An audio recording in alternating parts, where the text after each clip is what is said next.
Assalamualaikum warahmatullahi wabarakatuh. Alhamdulillahi wa kafa. Wassalatu wassalamu ala rasulihil mustafa wa ala alihi wa ashabihi ahli sidqi wal wafa. Amma ba'du. Ashhadu an la ilaha illallah wa ashhadu anna Muhammadan abduhu wa rasuluh. Allahumma salli ala sayyidina Muhammadin al-fatihi lima ughliqa wal khatimi lima sabaqa wan nasiril haqqi bil haqqi wal hadi ila siratikal mustaqim wa ala alihi haqqa qadrihi wa miqdarihi al-azim. Amma ba'du. Para hadirin kaum muslimin rahmati Allah, anak-anak yang saya sayangi, kaula muda yang saya cintai, dan hadirin yang berbahagia. Alhamdulillah, pada kesempatan kali ini kita berjumpa kembali dengan saya, yaitu dengan Kang Sae, dalam serial kisah para nabi dan rasul, atau kisah nabi dan rasul yang sengaja ini disajikan untuk semua kalangan, baik kalangan anak-anak, kemudian juga kaula muda ataupun remaja ataupun orang dewasa. Mudah-mudahan pertemuan kita pada kali ini tentunya akan mendapatkan lindungan dan keberkahan dari Allah Subhanahu wa taala. Amin ya rabbal alamin. Shalawat ma'asalam, salam sejahtera semoga selalu senantiasa terlimpah curah atas junjungan alam baginda Rasulullah Muhammad sallallahu alaihi wasallam. Allahumma salli ala sayyidina Muhammad wa ala ali sayyidina Muhammad. Mudah-mudahan kelak di yaumil qiyamah nanti kita akan mendapatkan syafaatul uzma dari Nabi Muhammad sallallahu alaihi wasallam. Saudara hadirin kaum muslimin rahmati Allah, anak-anak yang saya sayangi dan kaula muda yang saya cintai, hadirin yang berbahagia, pada pertemuan kali ini ataupun pada kesempatan kali ini saya akan menyampaikan sebuah kisah nabi dan rasul, yaitu kisah Nabi Adam alaihissalam. Kisah Nabi Adam alaihissalam. Namun sebelum saya menguraikan kisah Nabi Adam alaihissalam, tentunya saya sampaikan di sini mengapa kita harus mengetahui sejarah para nabi dan rasul. Ini sangat penting. Tentunya ada beberapa hikmah. Yang pertama, dengan kita mempelajari kisah para nabi dan rasul, ini artinya kita akan mengetahui sejarah manusia dan peradabannya. Sejarah manusia dan peradaban manusia. Dari mulai perkembangan Nabi Adam alaihissalam sampai kepada Nabi akhir zaman, yaitu Nabi Muhammad sallallahu alaihi wasallam. Lalu dengan mempelajari kisah para nabi dan rasul, ini juga akan mengokohkan, mempertebal iman kita.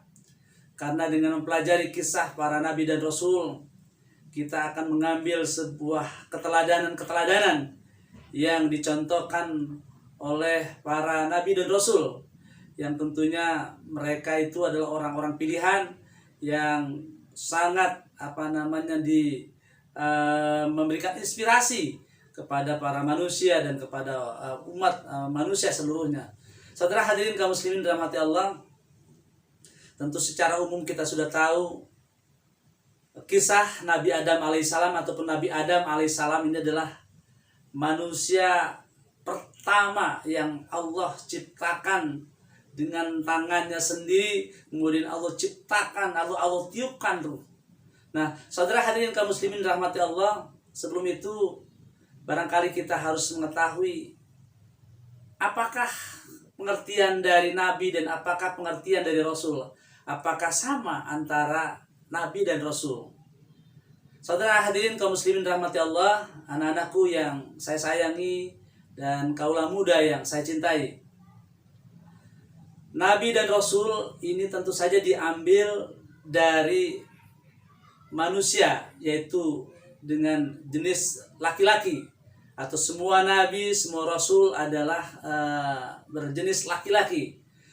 Nabi adalah manusia pilihan, hamba Allah yang baik, hamba Allah yang soleh, lalu Allah berikan wahyu kepada para nabi. Tetapi perbedaannya adalah kalau nabi hanya diberikan wahyu oleh Allah, hanya diberikan untuk dirinya sendiri dan tidak diwajibkan untuk disampaikan kepada manusia, kepada umatnya. Nah, sedangkan Rasul ini adalah hamba Allah yang baik, manusia pilihan, kemudian Allah berikan wahyu dan kemudian Allah wajibkan, karena Rasul itu artinya menyampaikan, ya. Sedangkan Nabi itu artinya sangat tinggi atau pilihan, ya. Nah, Rasul artinya manusia pilihan, hamba Allah yang baik, hamba Allah yang soleh, hamba Allah yang taat. Kemudian Allah berikan wahyu untuk dirinya dan wajib disampaikan kepada umatnya. Nah, itu adalah pengertian Nabi dan Rasul. Saudara hadirin kaum muslimin rahmati Allah, anak-anakku yang saya sayangi dan kaula muda yang saya cintai. Allah Subhanahu wa taala berfirman di dalam Al-Qur'an ini secara paralel dari mulai ayat 30, kemudian ayat 31, 32 sampai 34 di dalam surat Al-Baqarah. Allah menjelaskan tentang penciptaan Nabi Adam alaihissalam. Allah Subhanahu wa taala berfirman di dalam Al-Qur'an, A'udzubillahi minasyaitonirrajim. Bismillahirrahmanirrahim. Wa idza qala rabbuka lil malaikati inni ja'ilun fil ardi khalifah. Artinya adalah ketika Allah memberikan sebuah maklumat, menyampaikan informasi ya kepada siapa? Yaitu kepada para malaikat. Ya. Malaikat adalah makhluk Allah yang telah dahulu diciptakan oleh Allah, ya. Sebelum Nabi Adam, sebelum manusia, tentu saja sudah ada jagat raya, sudah saja ada makhluk-makhluk dinosaurus, dan Allah telah menciptakan para malaikat. Kemudian juga Allah menciptakan iblis, ya, itu mbahnya setan, ya. Kemudian juga perbedaannya malaikat diciptakan dari cahaya, lalu iblis ataupun setan ini diciptakan dari api. Nah, barulah kemudian Allah akan menciptakan Nabi Adam dengan Allah berfirman, wa idza qala, ketika Allah berfirman kepada siapa? Kepada para malaikat. Wahai para malaikat, inni ja'ilun fil ardi khalifah. Sesungguhnya aku akan menjadikan di atas muka bumi ini adalah khalifah. Khalifah itu artinya pemimpin.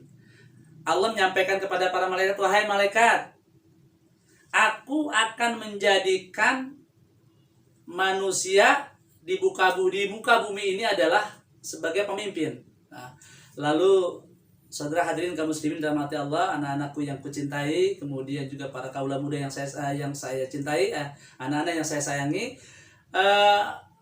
para malaikat ketika itu katakanlah memprotes dengan berkata, qalu ataj'alu fiha may yufsidu wa yasfikud dima, ya.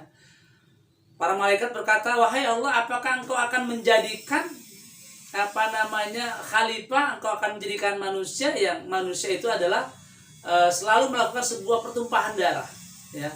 Kemudian kata para malaikat dengan bangganya dia mengatakan, wa nahnu nusabbihu bihamdika wa nuqaddisu lak, ya. Kami ini para malaikat ini orang yang makhluk yang selalu memujimu, yang selalu bertasbih, ya. Makhluk yang katakanlah yang tidak pernah ingkar. Lalu Allah katakan kepada para malaikat, ya, inni a'lamu ma la ta'lamun. Sesungguhnya aku lebih paham, sesungguhnya aku lebih mengerti, aku lebih tahu daripada kalian, ya. Anak-anak yang saya sayangi dan kaula muda yang saya cintai dan hadirin yang berbahagia. Jadi pada saat itu ketika Allah ingin menyampaikan informasi kepada para malaikat bahwasanya Allah akan menciptakan Nabi Adam alaihissalam sebagai khalifah di muka bumi ini, mereka tidak setuju, mereka memprotes, ya. Katakanlah manusia itu makhluk yang selalu melakukan sebuah pertumpahan darah, ya. Bahkan pada saat itu Nabi Adam alaihissalam yang dianggap makhluk yang diciptakan dari tanah ya, dari lumpur yang hitam ya. Ini dianggapnya lebih rendah nilainya daripada para malaikat. Sampai malaikat pada saat itu sempat menguji, tetapi kemudian Allah memberikan sebuah pengetahuan kepada Nabi Adam semua nama-nama benda yang ada di muka bumi ini. Wa 'allama Adamal asma'a kullaha. Ya, nama-nama apapun yang ada di muka bumi diinformasikan atau diajarkan kepada Nabi Adam, sehingga Nabi Adam semuanya mengetahui, semuanya paham ya. Dan disinilah kemudian para malaikat pada akhirnya disuruh bersujud oleh Allah ya. Kata Allah wa iz qulna lil malaikati isjudu li adama fasajadu illa iblis ya. Jadi ketika Allah berkata, wahai para malaikat, silakan kamu bersujud dalam arti kata bukan menyembah kepada Nabi Adam, tetapi sebagai bentuk kepatuhan terhadap kehendak Allah ya. Kemudian pas sajadu, para malaikat semuanya bersujud karena sudah diuji ya. Kemudian juga Allah sudah mengatakan, aku lebih paham, lebih mengerti daripada kalian. Lalu mereka bersujud illa iblis, kecuali iblis. Siapakah iblis? Iblis ini adalah keturunannya, induknya syaitan ya.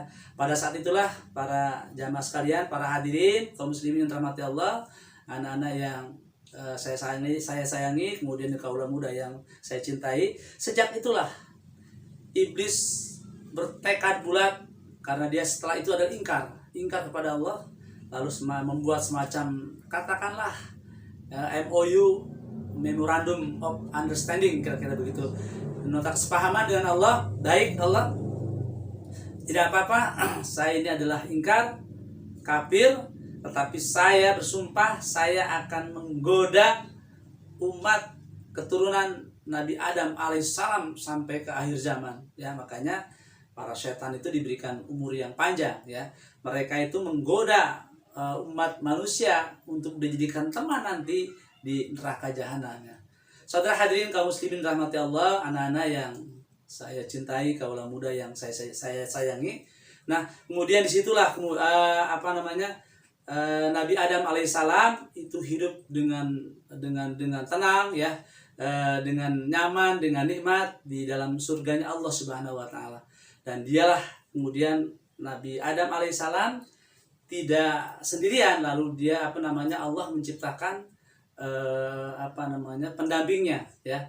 Dan tidak begitu secara detail, secara jelas dipastikan di dalam Al-Qur'an, dijelaskan bahwasanya bagaimana penciptaan Siti Hawa ya. Tetapi ayat Al-Qur'an di dalam surat An-Nisa itu disebutkan bahwasanya ya ayuhan nas ya, ya ayuhan nasu taqu rabbakumul ladzi khalaqakum min nafsin wahidah ya. Wahai sekalian manusia, bertakwalah kepada Tuhanmu yang Allah sendiri adalah allazi khalaqakum, yang telah menciptakan min nafsi wahidah. Nah, kata-kata nafsi wahidah inilah yang kemudian dari jenisnya sendiri, artinya dari bangsa dirinya sendiri ya. Kemudian wa khalaqa minha zaujaha, ini artinya dari tulang rusuk, yang kemudian para ulama menafsirkannya adalah mindila ya. Mindila ini artinya dari tulang rusuk. Jadi Allah menciptakan dari tulang rusuknya Nabi Adam, yaitu Siti Hawa. Nah, para jamaah sekalian, hadirin kaum muslimin rahmati Allah, anak-anak yang saya cintai, kaula muda yang saya sayangi, Nabi Adam hidup enak di surga ya. Memakan yang telah ada, meminum yang selezat-lezatnya semua yang ada di surga. Tetapi Allah berpesan, wala taqrabu hadhihi syajarah, jangan kau dekati pohon ini. Ada satu, yang lain boleh kamu nikmati, yang lain boleh kamu makan, boleh kamu minum, tapi ada satu, pohon ini jangan kamu dekati, dan jangan saja bahkan dinikmati, didekati saja tidak boleh ya. Ada satu pohon namanya pohon terlarang, yang disebutkan adalah pohon huldi ataupun buah huldi, yang sebenarnya adalah buah huldi atau pohon huldi ini adalah ucapan iblis, ucapan setan. Ini di dalam surat At-Toha Allah berfirman, surat At-Toha ayat yang ke-120 Allah berfirman, pawaswasa ilaihi syaitan qala ya Adam ya hal adulluka ala syajaratil khuldi ya. Kemudian wa bulki la yubla ya. Dikatakan di sana Allah membisikkan, setan membisikkan, iblis membisikkan kepada siapa? Itu setan membisikkan kepada Nabi Adam. Ya Adam, wahai Adam, hal adulluka, maukah kamu akan aku tunjukkan, ya, ala syajaratil khuldi, kepada satu pohon khuldi. Khuldi itu artinya adalah keabadian, sebuah pohon abadi. Ya, dikatakan oleh setan, kalau kamu makan buah khuldi ini maka kamu akan tetap abadi di surga ini, ya. Kemudian wa mulki la yabla, dan ini adalah sebuah kerajaan sebuah kekuasaan yang tidak akan berubah-ubah, ya. Artinya Nabi Adam alaihissalam ketika di surga digoda oleh setan, ya. Dikatakan oleh Adam, semuanya sudah boleh, Allah sudah katakan kepada saya boleh. Padahal Nabi Adam ketika itu dipesan oleh Allah, la taqrabu hadhihi syajarah, ya, tidak boleh mendekati pohon ini. Tetapi oleh setan, waswasa ilahi syaitan, digoda dibisikkan, ya, karena memang iblis, setan itu sudah bertekad, ya, karena memang dia dianggap sudah ingkar dan dia akan mencari teman sebanyak-banyaknya untuk nanti di neraka, ya.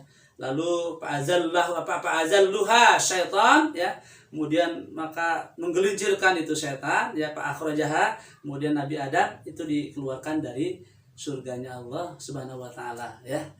Saudara hadirin kaum muslimin dirahmati Allah, anak-anak yang saya cintai, kaula muda, para remaja yang saya sayangi pula, yang saya cintai, hadirin yang berbahagia.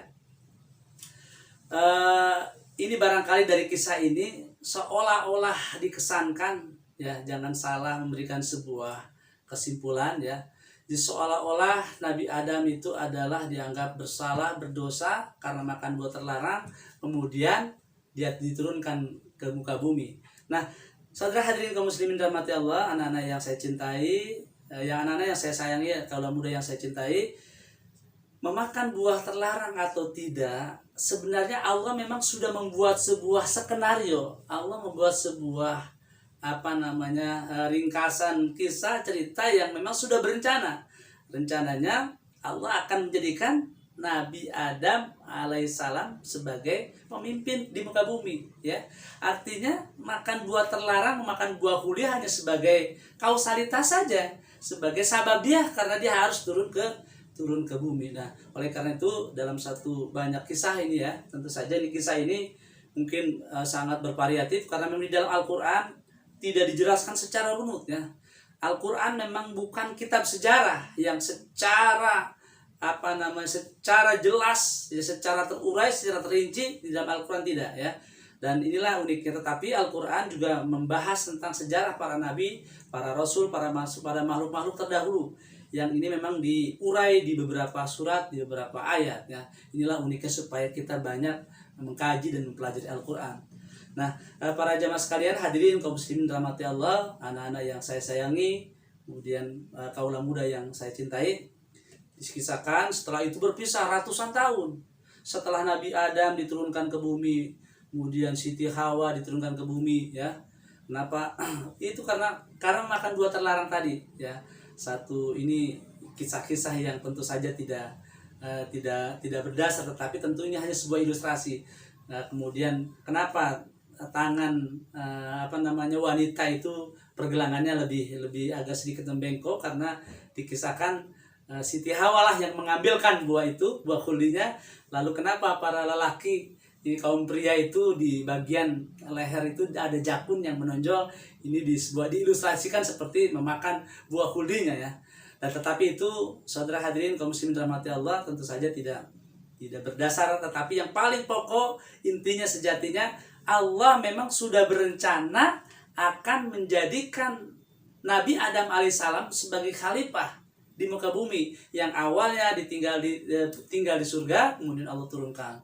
Kemudian ratusan tahun Nabi Adam berpisah. Satu kisah menyebutkannya Nabi Adam diturunkan di India, kemudian Siti Hawa diturunkan di Jazirah Arab. Nah, kemudian setelah ratusan tahun, maka terjadilah perjumpaan antara Nabi Adam alaihissalam dan ibu Siti Hawa namanya di Jabal Rahmah. Jabal itu artinya bukit atau gunung, rahmah itu artinya kasih sayang. Jadi sebagai bukit, makanya dibuat sekarang ini di sana dibuatkan semacam monumen, tugu peringatan seolah-olah tempat bertemunya, tempat berjumpanya Nabi Adam alaihissalam dan ibunda Siti Hawa yang setelah sekian ratus terpisah setelah diturunkan oleh Allah dari surganya Allah Subhanahu wa taala. Saudara hadirin kaum muslimin rahmati Allah, anak-anak yang saya sayangi dan kaula muda yang saya cintai. Kemudian Nabi Adam alaihissalam dengan istrinya Siti Hawa hidup di dunia.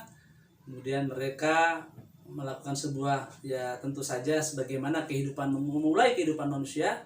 Satu kisah menyebutkan beranak pinak berketurunan ada 40 anak. Ada yang menyatakan lebih dari 40 anak. Dan dari 40 anak dikatakan ada dari 20 kali melahirkan. Ada yang memang secara kembarnya laki-laki dengan laki-laki, ada yang laki-laki dengan perempuan, ya. Dan tentu saja kita bayangkan Nabi Adam alaihissalam manusia pertama itu tubuhnya saja lebih tinggi besar. Dalam satu hadis disebutkan ada tingginya itu ada 60 hasta, kira-kira 18 meter. Bisa kita bayangkan, ya, 16 meter tingginya Nabi Adam alaihissalam, kemudian berumur panjang sampai 1000 tahun. Anaknya 40 anak, ya. Kemudian di situ dengan kisah Kabil, Habil, kemudian Labuda, Sis dan sebagainya, sampai terjadi dikisahkan pembunuhan pertama itu antara Kabil dan Habil itu karena memperebutkan salah seorang di antara mereka, karena pada saat itu generasi pertama Nabi Adam alaihissalam dengan Siti Hawa kemudian juga mempersatukan, menikahkan anaknya, ya. Tentu saja kalau pada generasi kita saat ini tidak boleh, ya, hubungan saudara, tetapi saat itu adalah generasi pertama, kemudian beranak pinak berketurunan sampai menyebar ke seluruh muka bumi. Makanya di dalam Al-Quran disebutkan ya ayuhan nas inna khalaqnakum min dzakari wa unsa wa ja'alnakum syu'uban wa qabaila lita'arafu. Wahai manusia, aku ciptakan kamu, aku menjadikan kamu laki-laki dan perempuan. Kemudian dari hasil pernikahan perkawinan itu berketurunan, beranak pinak, ya, bercucu dan sebagainya, menyebar, bersuku-suku, berbangsa-bangsa, beretnis, ya. Kemudian lita'arafu, kemudian saling mengenal melalui jalinan perkawinan, pernikahan. Saudara hadirin kaum muslimin rahmati Allah, anak-anak yang saya sayangi dan kaula muda yang saya cintai. Demikian kisah Nabi Adam alaihissalam. Tentu saja kisah ini mungkin saja belum lengkap, ya. Nanti silakan juga kita mencari sumber-sumber yang lebih melengkapi. Tetapi intinya di sini adalah Nabi Adam alaihissalam, ya. Nabi Adam ini adalah seorang nabi dan rasul. Tidak setiap rasul pasti adalah nabi, tapi tidak setiap nabi itu tidak menjadi rasul. Di dalam hadis disebutkan jumlah nabi itu ada 124.000. Ya, setiap generasi Allah menciptakan nabi, ya. Tapi tentu saja tidak semua nabi menjadi rasul, tetapi kalau misalkan rasul sudah dipastikan nabi. Di dalam Al-Qur'an, rasul pun juga di dalam hadis disebutkan ada yang menyebutkan 312 rasul, ada yang menyebutkan 315 rasul. Cukup banyak, tetapi yang dijelaskan di dalam Al-Qur'an, ada yang dijelaskan di Al-Qur'an, ada yang tidak dijelaskan. Itu ada 25 nabi dan rasul yang nanti pada serial berikutnya akan kita sampaikan satu demi satu, ya. Jadi Nabi Adam alaihissalam adalah seorang nabi dan rasul, dan beliau juga disebutkan sebagai ulul azmi, nabi yang memiliki perjuangan yang sangat luar biasa ujiannya. Yang terkelompok ulul azmi itu selain Nabi Adam itu ada Nabi Nuh, Nabi Ibrahim, Nabi Musa, ya, dan Nabi Muhammad SAW. Saudara hadirin kaum muslimin yang rahmati Allah, anak-anak yang saya sayangi, kaula muda yang saya cintai, demikian kisah Nabi dan Rasul. Dan kali ini adalah serial kisah adalah Nabi Adam alaihissalam, manusia pertama yang Allah ciptakan, yang kemudian awalnya adalah Allah tetapkan mereka di surga, kemudian Allah turunkan mereka ke bumi.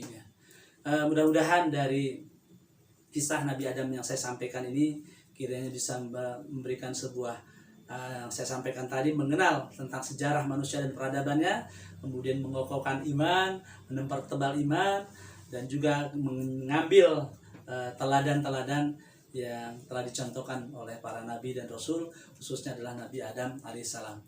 Sekian dan demikian, kurang lebihnya mohon maaf. Akhirul kalam, billahi taufiq wal hidayah, birrida wal inayah. Wassalamualaikum warahmatullahi wabarakatuh.